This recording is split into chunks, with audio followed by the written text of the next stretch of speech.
नमस्कार। हिंदी की online class में आपका स्वागत है। आज का अपना जो टॉपिक रहेगा वो अपने तीसरे प्रमुख कवि हैं, राजस्थान के कवि हैं कृपाराम।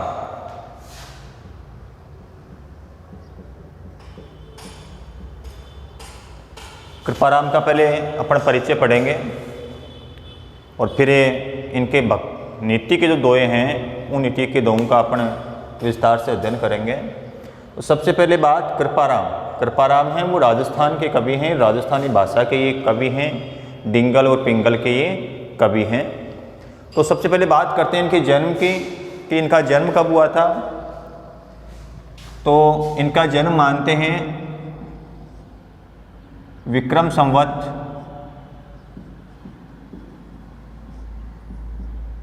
1825 में। जन्म कब मानते हैं इनका? विक्रम संवत 1825 में। और इनकी मृत्यु मानते हैं कि इनकी मृत्यु हुई थी कोई विक्रम संवत 1915। मृत्यु कब हुई थी? कोई 1915 में। जन्म हुआ था विक्रम संवत 1825 में और मृत्यु हुई थी विक्रम संवत 1915 में। अब इनका जन्म हुआ कहाँ था? तो इनका जन्म हुआ था तत्कालीन मारवाड़ राज्य के खराड़ी गांव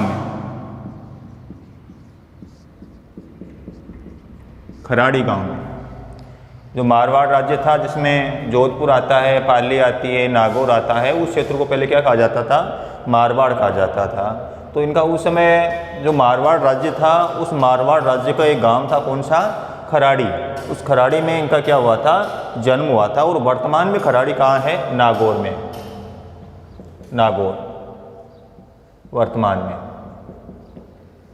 तो कह सकते हैं कि कृपाराम खिड़िया का जन्म विक्रम संवत 1825 में नागौर के खराड़ी गांव के अंदर हुआ था। इनके पिता का नाम कोई बताया जाता है, इनके पिता का नाम था कोई जगराम खिड़िया। इनके पिता का क्या नाम था? कोई जगराम खिड़िया इनके पिता का नाम था। ये जो कृपाराम थे वो राजस्थानी डिंगल, पिंगल भाषा के ज्ञाता थे। कौन सी भाषा?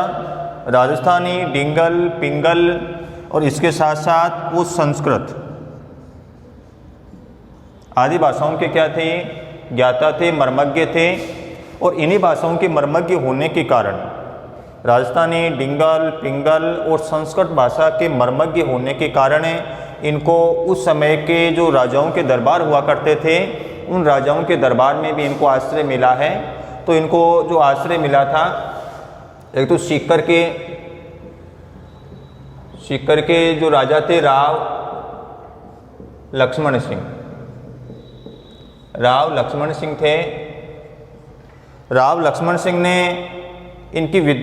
लक्ष्मण सिंह इनकी विद्वत्ता से प्रसन्न होकर के और इनको 2 गांव जागीर के रूप में दिए थे। और 2 गांव कौन से थे? एक था जहाजपुर और एक था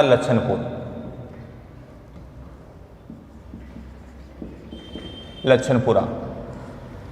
2 गांव इनको किस रूप में दिए थे? जागीर के रूप में।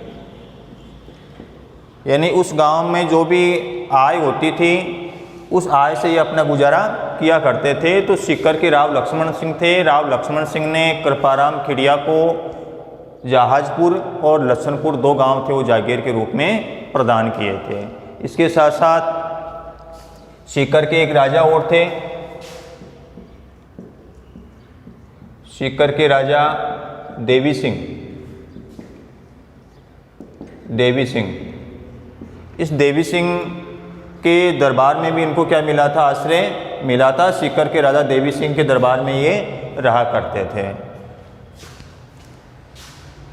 इसके बाद में अपन बात करते हैं कि ये जो कृपाराम थे, कृपाराम के सोरठे हैं, ये क्या हैं? सोरठे। सोरठा एक क्या होता है? छंद होता है। जैसे अपने कबीर के और तुलसी के क्या पढ़े थे? दोहे पढ़े थे। उसी प्रकार से कृपाराम के क्या हैं? सोरठे। ये एक छंद है जो दोहे का उल्टा होता है। तो ये सोरठे हैं और कृपाराम के प्रत्येक सोरठे के अंदर कवि का स्वयं का नाम नहीं है, बल्कि एक व्यक्ति का नाम आ रहा है जिसका नाम है राजिया। क्या नाम है? राजिया। यानी कृपाराम ने अपने सारे जो सोरठे हैं वो किसको संबोधित करके लिखे हैं? राजिया को संबोधित करके लिखे हैं। इसका कारण क्या था कि राजिया कौन था? ये राजिया था, वो कृपाराम का एक सेवक था। ये बहुत दुखी रहता था, परेशान रहता था। ये निसंतान था, इसे कोई संतान भी नहीं थी। तो एक बार कृपाराम ने इनसे पूछ लिया कि तुम इतने उदास क्यों रहते हो, इतने हताश क्यों रहते हो? तो इस राजिया ने कहा था कि स्वामी, मेरे कोई संतान नहीं है और मेरे मरने के बाद में मेरे वंश को चलाने वाला नहीं है। तब कृपाराम ने इनको आश्वस्त किया था कि मैं अपने दोहों के माध्यम से तुम्हें क्या बना दूंगा? अमर बना दूंगा। इसीलिए कृपाराम ने प्रत्येक दोहे में किसका नाम दिया है? राजिया का नाम दिया। जैसे उपजावे अनुराग, कोयल मन हरकत करे, कड़वे लागे काक, रसना रागुण राजिया। तो हर दोहे के, हर सोरठे के अंदर किसका नाम है? राजिया। तो राजिया इनका सेवक था जो अत्यधिक दुखी रहता था, निसंतान था। तो उसको अमर बनाने के लिए कवि ने उसका नाम रखा है। उसको अमर करने के लिए ही हर सोरठे के अंदर राजिया का नाम उन्होंने दिया। ये एक छोटा सा इनका परिचय है कि जन्म हुआ था कोई विक्रम संवत 1825 में, इनकी मृत्यु हुई थी विक्रम संवत 1915 के अंदर। और इनका जन्म हुआ था, तत्कालीन मारवाड़ राज्य था, उस मारवाड़ राज्य का एक गांव था, कौन सा? खराड़ी गांव। उस खराड़ी गांव के अंदर इनका जन्म हुआ था और ये वर्तमान में खराड़ी कहाँ पे है? नागौर में है। इनके पिता का नाम कोई जगराम खिड़िया बताया जाता है। ये जो कृपाराम थे वो राजस्थानी, डिंगल, पिंगल और संस्कृत भाषा के मर्मज्ञ थे। और संस्कृत भाषा के मर्मज्ञ होने के कारण ही सीकर के राव लक्ष्मण सिंह थे, उन्होंने इनको 2 गांवों की जागीर प्रदान कर दी थी। इसके साथ साथ उस सीकर के राजा देवी सिंह थे, उस देवी सिंह के दरबार के अंदर भी ये रहा करते थे। इनके एक सेवक था जिसका नाम बताया जाता है कोई राजिया, और उस राजिया को अमर करने के लिए ही उन्होंने हर सोरठे के अंदर राजिया का नाम दिया है। ये इनका एक छोटा सा सामान्य सा परिचय है। अब अपने इसके सोरठे देखते हैं।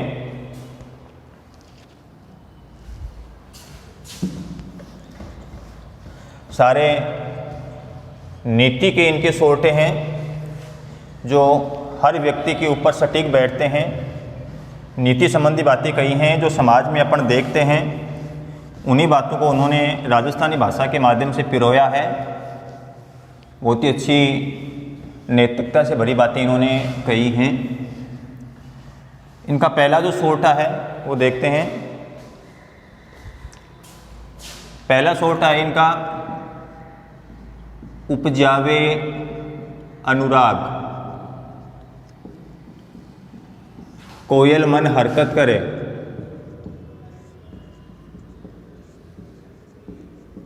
हरकत करे, कड़वा लागे काक,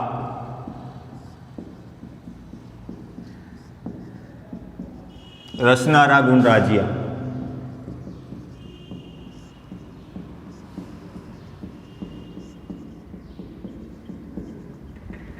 बहुत ही अच्छी चीज़ बताइए। वाणी का यहाँ पर महत्व बताया है कि व्यक्ति को हमेशा ही मीठी वाणी के अंदर व्यवहार करना चाहिए, मीठी वाणी बोलनी चाहिए। अब किस प्रकार से बोलनी चाहिए? वैसे राजस्थानी भाषा आराम से अपनी समझ में आ रही। उपजावेन उत्पन्न करती है, अनुराग का मतलब होता है प्रेम। कोयल हरकत का मतलब प्रसन्न करना, प्रसन्न करना। कवि कृपाराम अपने सेवक राजिया को संबोधित करते हुए कह रहे हैं कि हे राजिया, कोयल है वो मधुर वाणी में बोलती है, मीठी वाणी में बोलती है, और उस कोयल की मधुर और मीठी वाणी को सुनकर के और हमारे हृदय में उस कोयल के प्रति क्या उत्पन्न होता है? अत्यधिक अनुराग उत्पन्न होता है, अत्यधिक स्नेह और प्रेम उत्पन्न होता है, और उसकी वाणी को सुनकर के हमारा मन कैसा हो जाता है? प्रसन्नचित हो जाता है। उपजावे अनुराग, कवि कह रहे हैं कृपाराम अपने सेवक राजिया से कि हे राजिया, कोयल है वो मधुर वाणी में बोलती है, और उसकी मधुर और मीठी वाणी सुनकर के हमारे हृदय के अंदर क्या उत्पन्न होता है? अनुराग यानी प्रेम उत्पन्न होता है। मन हरकत करे और हमारे मन को वह कैसा बना देती है? प्रसन्नचित बना देती है, हमारे मन को अत्यधिक प्रसन्नचित कर देती है। कड़वा लागे काक, दूसरी तरफ कौवा है उसकी वाणी कर्कश होती है, कठोर होती है, कटु वाणी होती है, इसलिए उसकी वाणी बिल्कुल भी अच्छी नहीं लगती है, हमारे मन को क्या करती है? दुखी करती है। रसनारा गुण राजिया, इसलिए महत्व किसका? रसना यानी वाणी। इसलिए संसार में किसका महत्व है? रसना का महत्व है, वाणी का महत्व होता है। कि एक तरफ कोयल बोलती है जिसकी वाणी को सुनकर के हमारे हृदय में उसके प्रति अनुराग प्रेम उत्पन्न होता है, प्रेम उत्पन्न होता है, हमारा मन प्रसन्नचित हो जाता है। दूसरी तरफ जो कौवा है उसकी वाणी कर्कश होती है, कठोर होती है, इसलिए उसकी कर्कश और कठोर वाणी को सुनकर के और हमारे हृदय में उसके प्रति घृणा का भाव उत्पन्न होता है। इसलिए कहने का भाव यह है कि व्यक्ति को हमेशा मीठी वाणी में, मधुर वाणी के अंदर व्यवहार करना चाहिए, दूसरों से अच्छी तरीके से बात करनी चाहिए, मीठी बात करनी चाहिए, मधुर व्यवहार रखना चाहिए। किसकी तरह? कोयल की तरह। ये पहला था। इनका जो दूसरा है,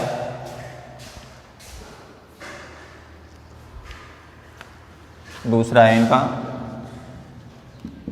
काली घनी कुरूप कस्तूरी कांटा तुले।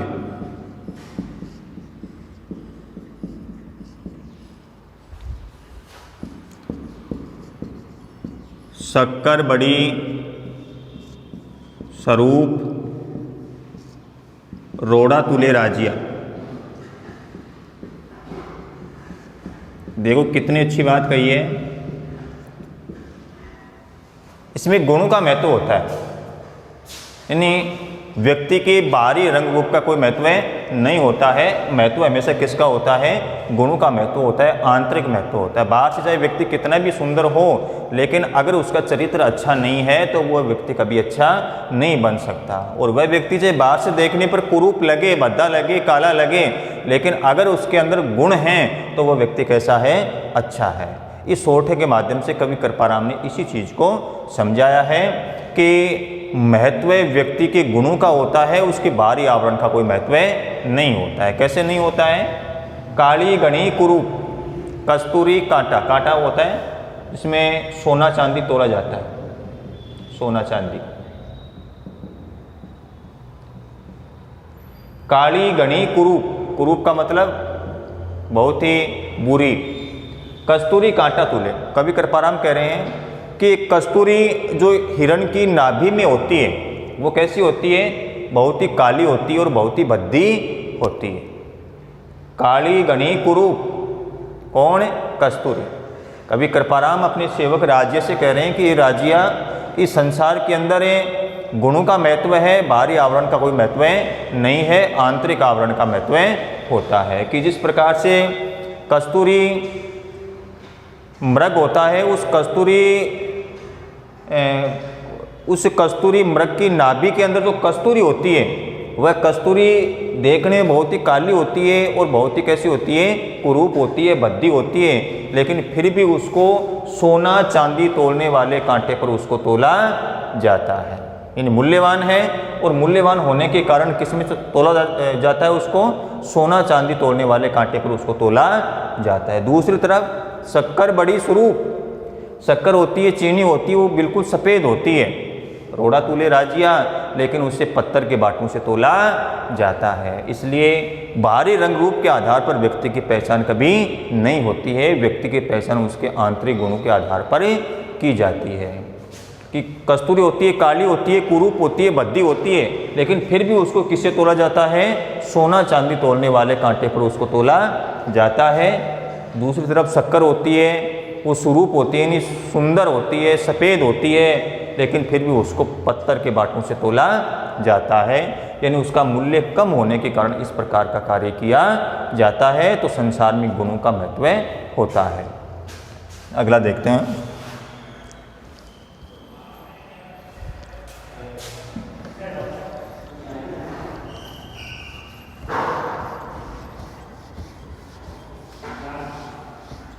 तीसरा है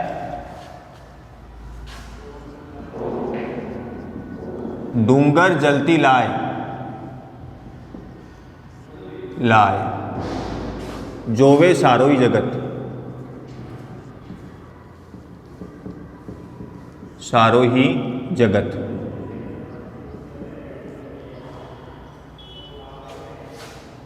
पर निज पर जलती रति ने सूझे राजिया,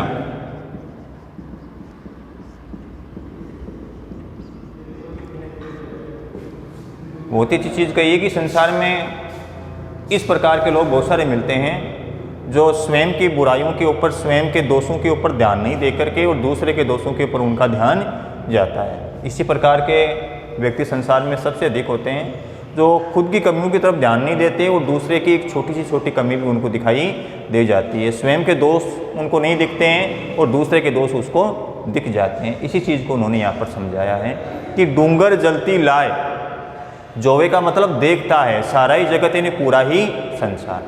कभी कृपाराम अपने सेवक राजिया से कह रहे हैं कि राजिया, इस संसार में बहुत दूर जलती हुई जो लाय है, जो आग है, उसको पूरा संसार देखता रहता है।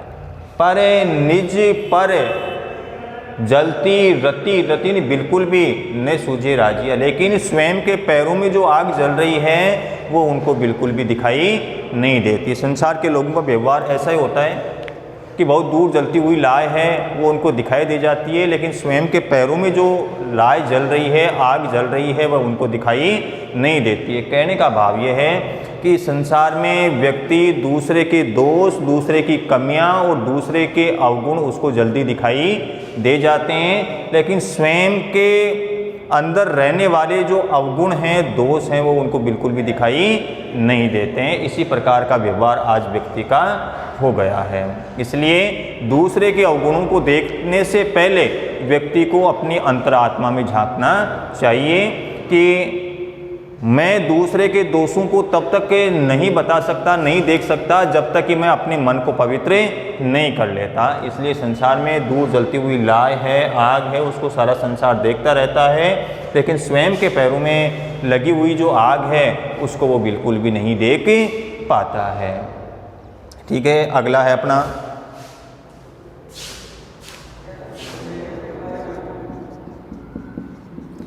मतलबरी मनवार, सुपके लावे चूरमा।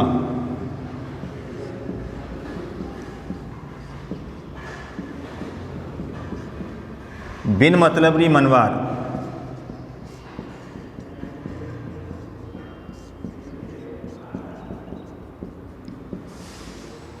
राब ने पावे राजिया।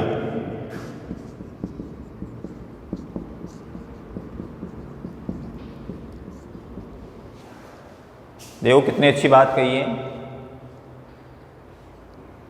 कृपाराम कह रहे हैं कि ये संसार है वो स्वार्थ का संसार है। जब तक व्यक्ति का स्वार्थ है तब तक उसका व्यवहार बहुत ही मधुर होता है, मीठा होता है, और जैसे उस व्यक्ति का स्वार्थ पूरा हो जाता है, स्वार्थ निकल जाता है, उस व्यक्ति के व्यवहार में भी क्या आ जाता है? परिवर्तन आ जाता है। तो पूरा संसार आज स्वार्थ के ऊपर टिका हुआ है। इसलिए ऐसे स्वार्थी लोगों के बारे में कभी कृपाराम अपने सेवक राजिया से कह रहे हैं कि हे राजिया, मतलबरी मनवार, कि आज लोग हैं वो अपने स्वार्थ के लिए मान मनवार किया करते हैं। मतलबरी मनवार कि आज लोग अपने स्वार्थ को निकालने के लिए, अपने स्वार्थ को पूरा करने के लिए, अपना काम बनाने के लिए क्या करते हैं, मेहमान नवाजी करते हैं, उसकी आवभगत करते हैं, सत्कार करते हैं। चुपके लावे चूरमा, और चुपके से अपने घर से चूरमा ला करके नहीं स्वादिष्ट भोजन भी उसको खिलाते हैं। कब तक खिलाते हैं, जब तक उनका स्वार्थ है, या जब तक उनका स्वार्थ पूरा नहीं हो जाता तब तक वो क्या करते हैं, उसकी मान मनवार करते हैं, स्वादिष्ट उसको भोजन खिलाते हैं, उसकी हर इच्छा को क्या करते हैं, वो पूरा करते हैं, उससे अच्छा और मधुर व्यवहार रखते हैं। लेकिन जैसे ही उसका स्वार्थ पूरा हो जाता है, उसका काम निकल जाता है, बिन मतलब रे मनवार, बिना मतलब के संसार में कोई किसी की मान मनुहार नहीं करता है। राब न पावे राजिया, उसको खाने के लिए कोई तुच्छ पदार्थ भी नहीं देता है। बिन मतलब री मनवार, बिना मतलब के यानी बिना काम के, बिना स्वार्थ के कोई किसी की मान मनवार नहीं करता है। इसलिए संसार में जो व्यक्ति है, उस व्यक्ति का जो व्यवहार है वो स्वार्थ का व्यवहार है, और स्वार्थ के वशीभूत होकर के ही वो उसकी क्या करता है, मेहमान नवाजी करता है, उसकी आवभगति करता है। तो ऐसे लोगों के ऊपर व्यंग्य किया गया है जिनका व्यवहार कैसा होता है, स्वार्थ का व्यवहार होता है, और ऐसा व्यवहार लंबे समय तक स्थायी नहीं रहता है। अगला है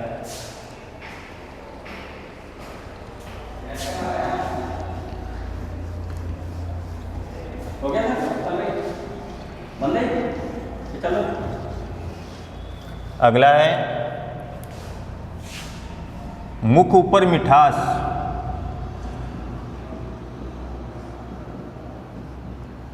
मिठियास, घट माही गोठा गड़े,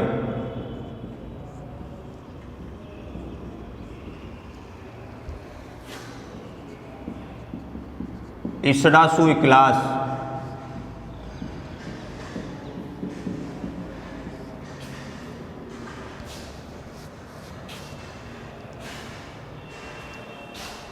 राखीजे नहीं राजिया।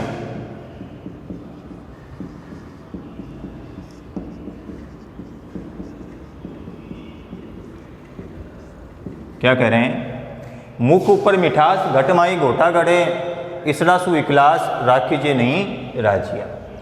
ये उन लोगों के ऊपर व्यंग्य किया गया है कि इस संसार में ऐसे व्यक्ति भी होते हैं जो हमारे सामने होते हैं तब हमारी प्रशंसा करते हैं, हमारी मीठी मीठी बातें करते हैं, और मन ही मन हमसे क्या करते हैं, ईर्ष्या करते हैं, गणना की भावना रखते हैं, द्वेष रखते हैं। उन लोगों के बारे में कवि कृपाराम अपने सेवक राजिया से कह रहा है। तो क्या कह रहे हैं कवि कृपाराम अपने सेवक राजिया से कि राजिया, मुख ऊपर मिठियास, कि संसार में जो लोग अपने सामने अपनी मीठी मीठी बातें करते हैं, हमारी प्रशंसा करते हैं, घट माई, घट का मतलब मन है, माई का मतलब अंदर, गोठा का मतलब छल कपट, गोठा का मतलब छल कपट, और मनी मन हमसे छल कपट की भावना रखते हैं, मनी मन हमसे ईर्ष्या रखते हैं, द्वेष की भावना और घृणा की भावना रखते हैं। इसरासु इकलास, इकलास का मतलब मित्रता।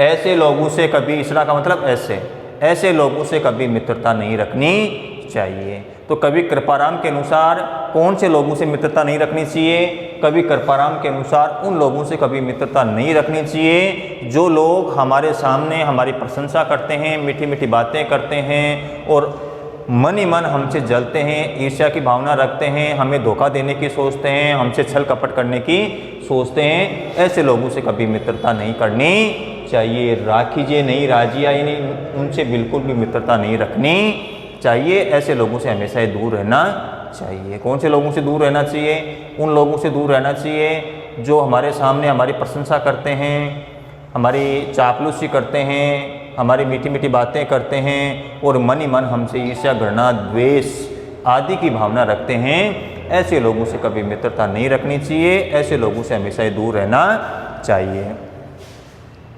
अगला है साचो मित्र सचेत,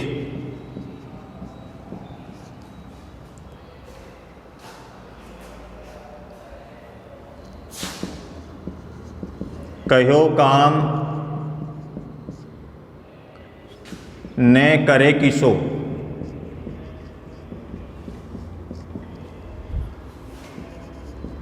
हरि अर्जन हेत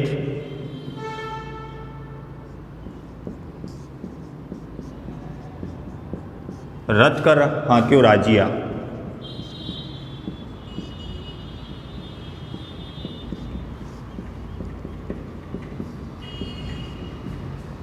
देखो, मित्रता के बारे में बताया कि सच्चा मित्र कौन होता है। सच्चा मित्र वही होता है जो बिना कहे हमारा काम पूरा कर देता है। सच्चा मित्र वो होता है जिसको कहने की आवश्यकता नहीं होती है, हमारे बिना कहे हमारी परिस्थिति को समझ करके, हमारे दुखों को समझ करके, और वह हमारी क्या करता है, सहायता करता है।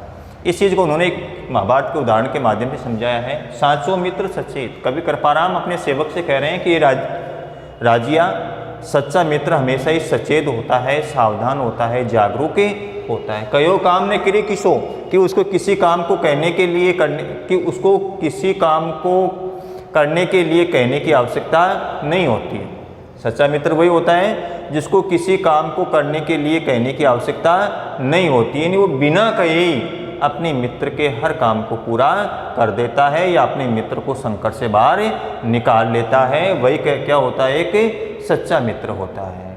किस प्रकार से उदाहरण दिया है, हरि अर्जन हेत रत कर हांक्यो राजिया, कि जिस प्रकार महाभारत के युद्ध में भगवान श्री कृष्ण ने अर्जुन के बिना कहे ही उनका सारथी बनना क्या कर लिया था, स्वीकार कर लिया था। श्री कृष्ण किनके मित्र थे, अर्जुन के मित्र थे, और उन्हें पता था कि अर्जुन है वो घोर विपत्ता में है। अर्जुन ने कहा भी नहीं, तो बिना कहे ही अपने मित्र की उन्होंने क्या की थी, सहायता की थी। क्या बन करके, एक सारथी बन करके उनकी क्या की थी, सहायता की थी। इसलिए सच्चा मित्र वही होता है जो बिना कहे ही आपके सारे काम पूरे कर देता है, आपको विपत्ति से बाहर निकालता है।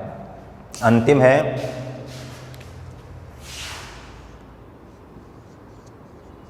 हिम्मत कीमत होय,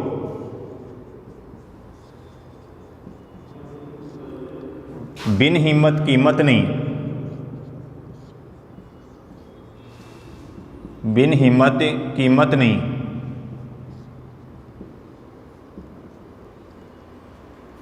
करे न आदर कोई,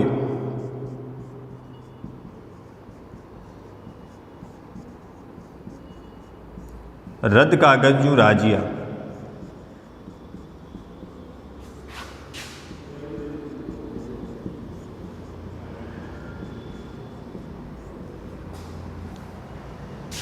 इसमें व्यक्ति की हिम्मत और साहस के बारे में बताया है कि हिम्मत कीमत हो।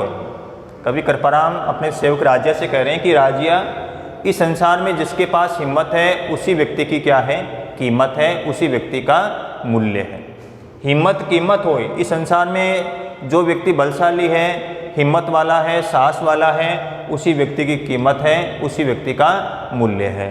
बिन हिम्मत कीमत नहीं। जिस व्यक्ति के अंदर हिम्मत और साहस नहीं है उसका समाज के अंदर किसी प्रकार, उसकी समाज में किसी प्रकार की कोई कीमत नहीं होती है, कोई इज्जत नहीं होती। इज्जत कौन से व्यक्ति की होती है, हिम्मत वाले व्यक्ति की, साहस वाले व्यक्ति की समाज के अंदर कीमत होती है, उसका मूल्य होता है, उसकी पहचान होती है। और बिना हिम्मत वाले व्यक्ति की समाज में कोई पहचान नहीं होती, कोई इज्जत नहीं होती है, कोई मूल्य नहीं होता है। करे न आदर कोई, बिना हिम्मत वाले व्यक्ति का संसार के अंदर कोई भी आदर सत्कार नहीं करता है।